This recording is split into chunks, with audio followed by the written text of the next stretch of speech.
Are you an inventor? Or are you a discoverer? The other day I was thinking about this, and one thing led to another, and I just couldn't stop thinking about it all day. I want to talk you through some questions.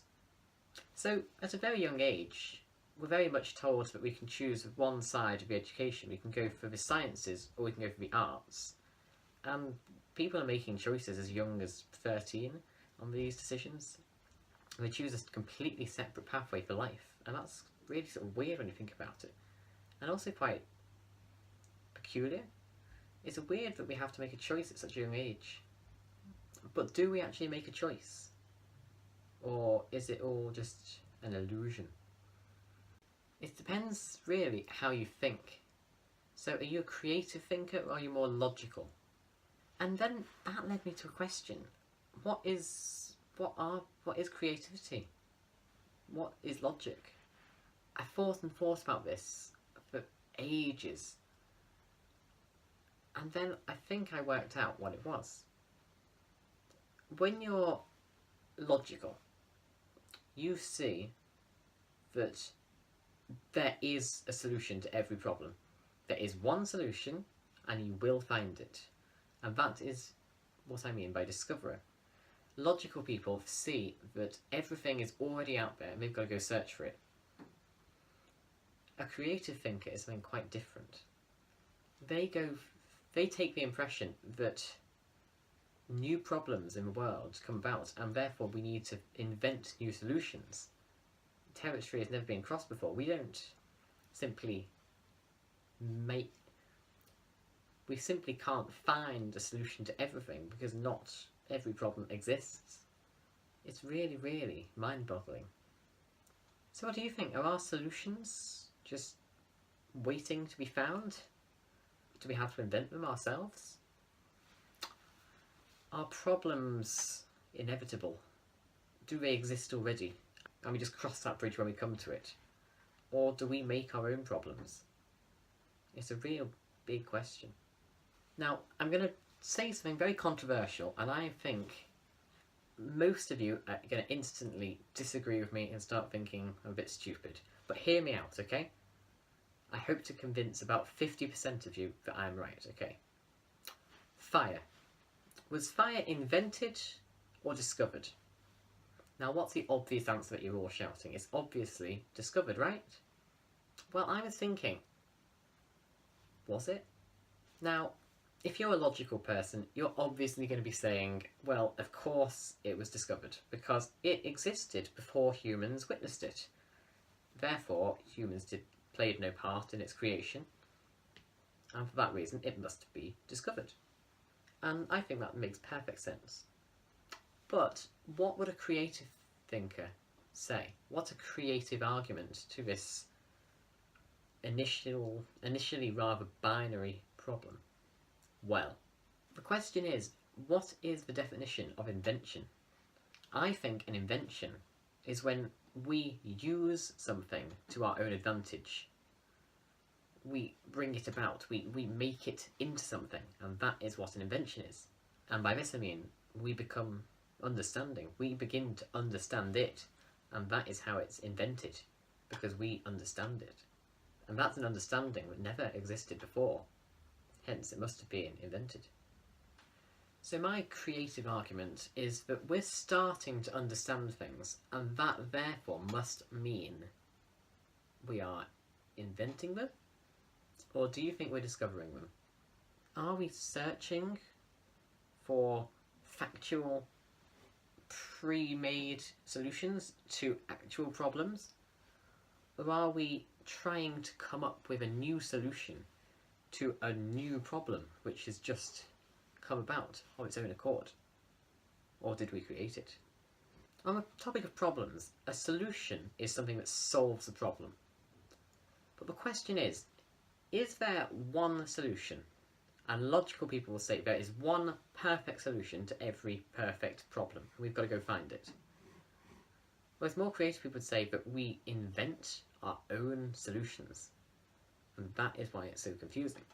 And the interesting thing is, we're told at a young age that there is the path of logic and there's the path of creativity. But there must be a crossover in it, because there are so many occasions where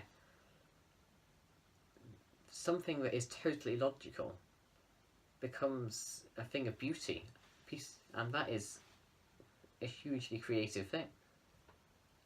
Sometimes you have to be creative to be logical. And at the same time, sometimes a creative solution is accepted because it is logical. It's a big crossover. So there are some things that we can never be 100% certain on. We can never ever quite get to the 100% mark. But they are accepted because they are logical. So about this crossover, is maths and science, they go out and they search for these solutions, but their solutions are wonderful.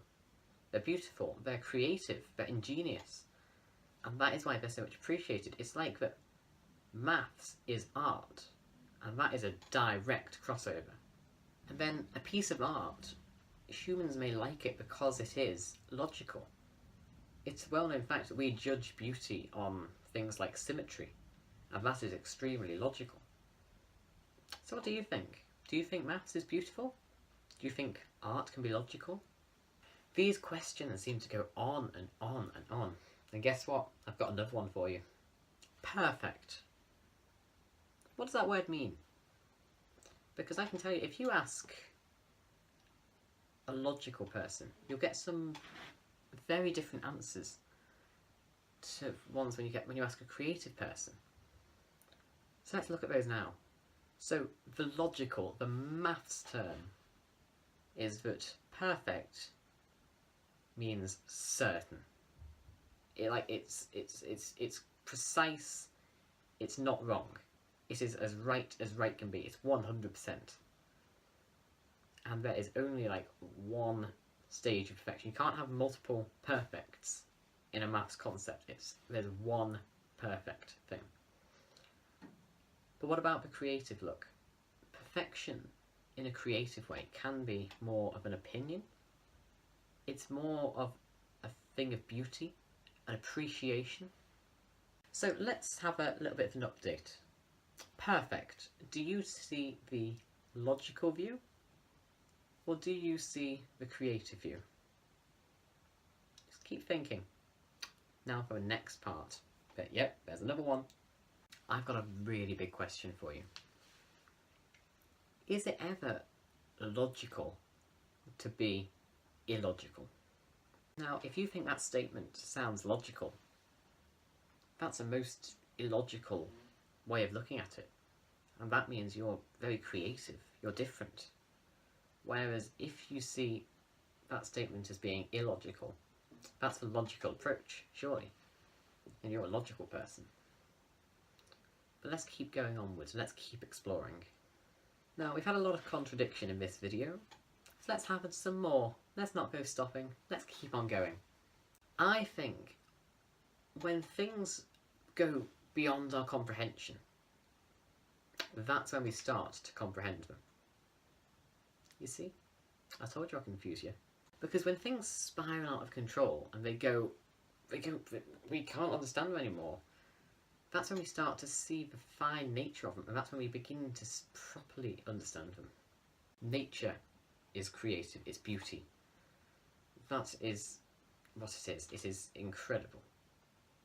But computers and maths, that is all completely logical, factual, binary. It's all very, very harsh, strict, 100%, no room for variation. And interesting for us, going back to this choice that we had at the start of life, do we want to go creative or logical? Or was it logical and creative? I can't remember which way I did the hand signals. The thing is, humans and animals are right in the middle. And that's why we experience, understand, and in some cases can choose which of these paths to follow. The difference is, animals don't know this. They just work on instincts. And though humans know it, they don't understand it. And this is how I believe, even though we begin to struggle to comprehend this really complicated scenario, if we look at a simpler version of ourselves, the animals, that's when we begin to comprehend it. So every creature has its instincts. You know, all animals have their fight or flight instinct, stuff like that. So what we said before, is that logical? Are we simply predicting the most likely outcome and then basing our decision off that, and therefore choosing whether fight or flight is more likely and then following whichever one we see as most advantageous? Or there's a totally different view. Do they just come? Is it just guts? Is it guts that forces us to do what feels powerful? It's like chess against poker.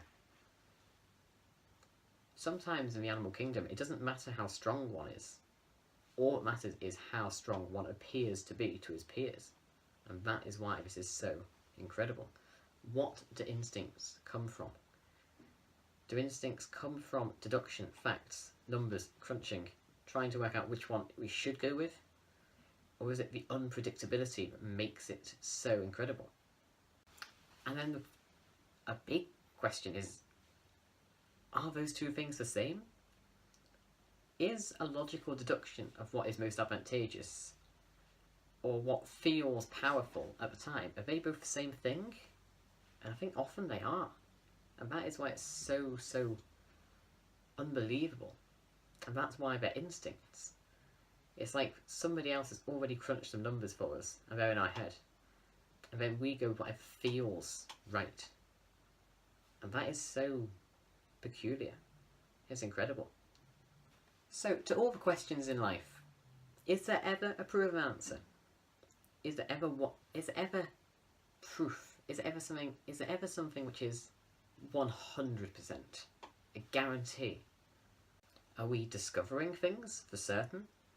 Or are we just going on our best guess? Throughout life, what are we doing? That's a big question. And I want to know what you think. And I also want you to maybe ask somebody else what they think. Have an argument, have a discussion. Try and work out, what is this all about? And that brings us on to something overly huge, way beyond our comprehension. Reality and fiction. Are we living a true life? Everything around us, is it logical fact? Or is it just creative? Does it just make sense, even though we can't be certain? Now, there's so many questions in the world, and all of you are going to have an opinion. And the question is, though, is it creative? Is it logical? Or are those two things exactly the same? Perhaps it doesn't matter which pathway you choose. In the end, we all get to the same solution. And that's why life works. Thank you for watching this video. I appreciate it. It was a bit, if you're mind blown, good. That's what I hoped for. So I'd like you to go and ask someone. Ask someone, ask yourself. See what you think about all these questions. Are you creative? Are you logical? Are you an inventor? Or are you a discoverer? Please let me know. Leave it in the comments, tweet me. Do whatever you like. I'm Matthew Davis. Thanks for watching. Goodbye.